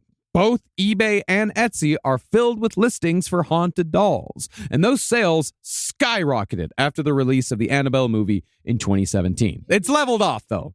Now, instead of just saying, hey, this doll is haunted, the sellers of these cursed objects sometimes claim to go through an arduous authentication process to ensure the doll they're selling is indeed haunted. Mostly, they use the more scientific equipment, the EVP recorders, the K2 EMF meters, and the ever-present PSB-7, the spirit box. Sure. To add legitimacy, the listings will often be accompanied by videos of EVP meters lighting up when they're held next to the doll. But of course, each of these sellers have different methods, and one seller in particular outlined his process top to bottom. Because EVP is interesting. EVP is, it would be an EMF meter. Because an EVP is the electronic voice projection. That is like when you talk and you like record a thing, and then you ask a spirit questions, and then you don't hear it in person, but when you play it back, you hear something on the recording. Oh, I thought it was an abbreviation for E.T. vs. Predator, the movie. Yeah. He's just lost. He's just in his own mind, imagining, E.T. being torn apart by fucking. It's just like a predator with 4 E.T. skulls on his fucking attached to his belt. That's a fucking great movie. That's an I'm incredible. pitching them all over the place. Because you know what it is too. Because E.T. No one talks about what its fucking weaponry would be like. Is there a warrior class in the E.T. Who world? knows? Because remember, E.T. was a child. Yeah. Oh, It's a little interesting. Yeah, because remember at the end of the movie, you've got E.T.'s parents are sitting there waiting for him. He's like, where the fuck you been? So yeah, E.T. is a child. We don't know like what a fully grown, like full-powered E.T. is capable of. Yeah, E.T., you can hop over a log. He was quick, little fucker. He was quick. Yeah, and he had no legs. He had weird little stumps. And he could fucking fly. Yeah, it was cool. Mm-hmm. You've seen the E.T. porno, right? No. You haven't? I mean, I've made a couple. What does that mean? It's horrible. Yeah, we'll send it to you We'll tonight. send it to you. It's infamous, but yeah, it's horrible. It's a woman like in full ET makeup, like an ET head. Oh, they make E.T. a woman? They make ET a woman, and ET Yeah, gets it's fucked. really bad. Yeah, Oh. there it is. Yeah, you're not gonna like that. Oh, I'll yeah. watch that. Oh, it's sucking the dick is the worst part. I think. Yeah. I think that's the part that really disconcerts me. Well, Yeah. I mean, I figure E.T. be great at head with that long throat. Mm-hmm. I miss my home planet. Well, let's go through this seller's authentication process. Okay. First, the doll is separated from other paranormal objects and examined by a K2 EMF meter for 3 to 5 days in a soundproof box next to a voice-activated recorder to see if it lets loose with a sound or a phrase. Then the seller conducts a lucid dreaming session in her bed next to the doll to see if she has any weird dreams. Finally, she writes a 15-page report on how haunted the doll is and what sort of spirit might be haunting it, whether it be demon, dead child, fairy, or if you're lucky, a leprechaun. I don't think that there's anything lucky about it being a leprechaun because you can't. I don't want to get involved with the leprechaun's business. Aren't they? One bad leprechaun ruins it for all of them. Leprechauns are bad. Yeah, leprechauns have always been bad. Leprechauns are bad. Then Real why bad. are they considered lucky? They're not. We turned it into lucky because of a marketing campaign to make St. Patrick's Day a fucking big holiday in America. But they're not. They're evil. They're small. They're rich. They're mischievous and they're neutral. Yeah. And that's the biggest problem is that neutrality means that they don't think about our agendas. Yeah, chaotic neutral. Sounds like a good guy. He just has he worked too long at a cheesesteak restaurant. Yeah, you worked. Yeah, you worked in the back of too many restaurants. Yeah, I mean, some people are just misunderstood. Yeah, this is it. Yeah, he's talking about the entire restaurant industry. A fully chaotic, neutral industry. Yeah.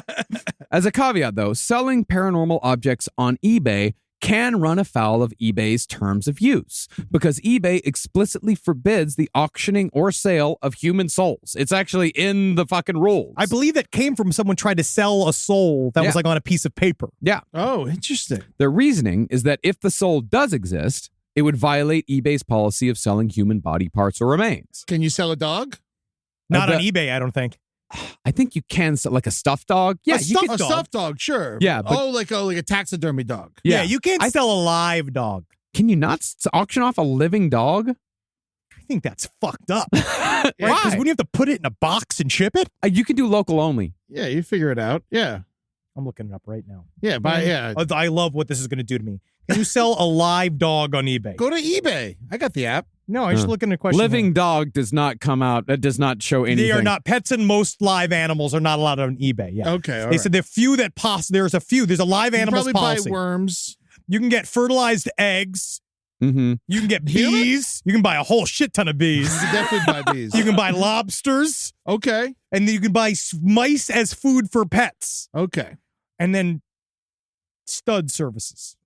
Yeah, stud services. Oh, testicle. Yeah. No, Cum. stud services meaning You you can sell cum. yeah, you can pig sell cum and shit like that. yeah, a Yeah. bunch of pig cum. Yeah. Well, that's great. Yeah. Now you know what to give me for my birthday.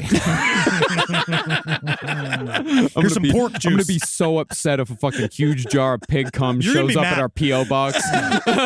We've been waiting for it for years. We've been talking about buying and selling livestock fucking cum for literally a dozen years. Yeah, we really have. 470 North Yep. Hollywood, California. Yeah, come on down. 91603. If you could ship it with some ice. You know Yeah. what I mean? Because we only check it every once in a while. Yeah, and don't just jerk off a pig into a mason jar. We want Like, an actual farmer to do it. yeah.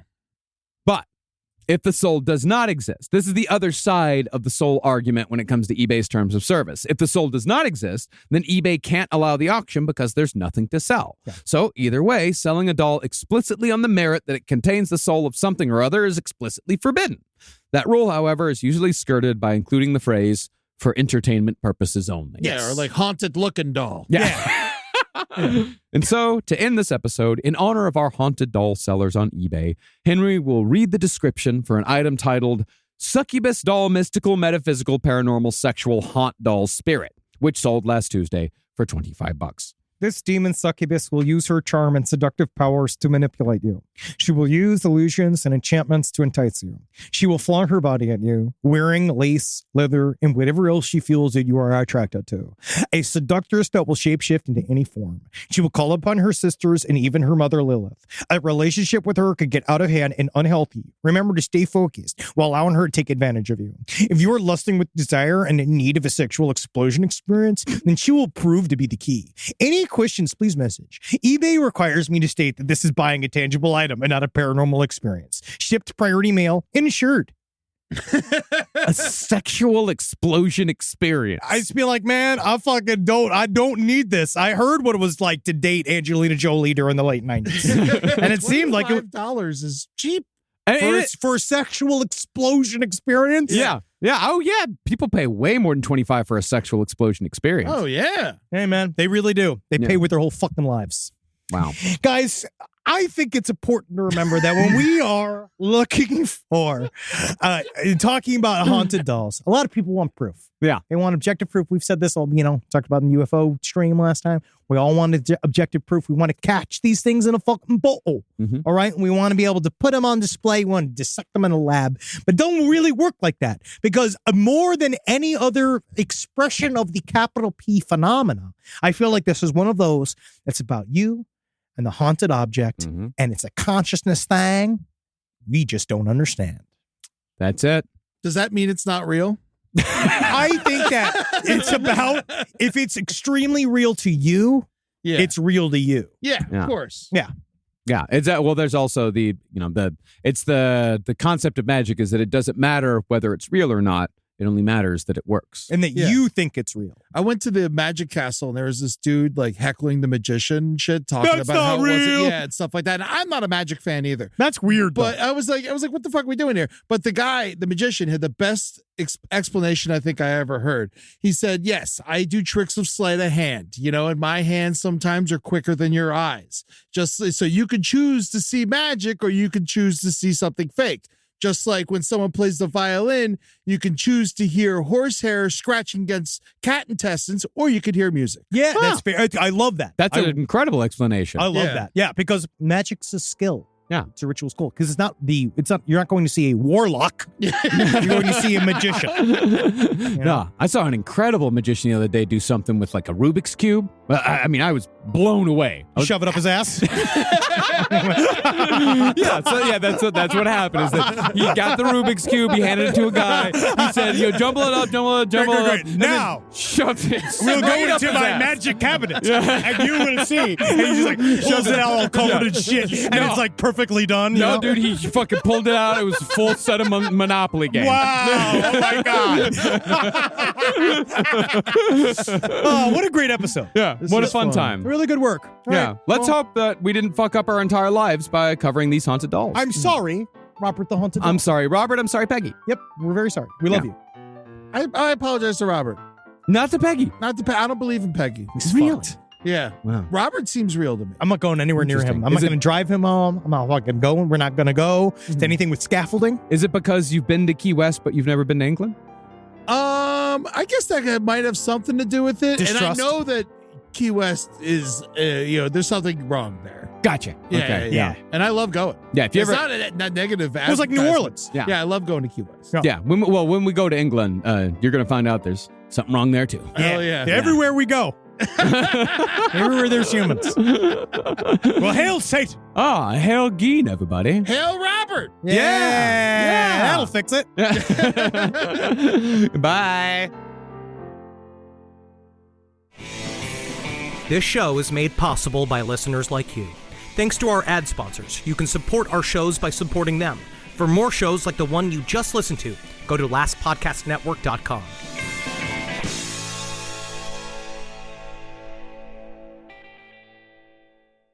Wendy's believes summer should be more fun and less expensive, which is why, for a limited time, they're making their small classic Frosty just $1.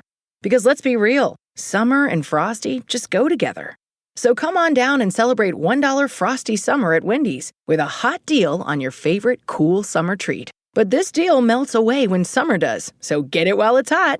Or, cold. Limited time only at participating U.S. Wendy's. Nothing beats tradition, like weekly game nights at Mom's house.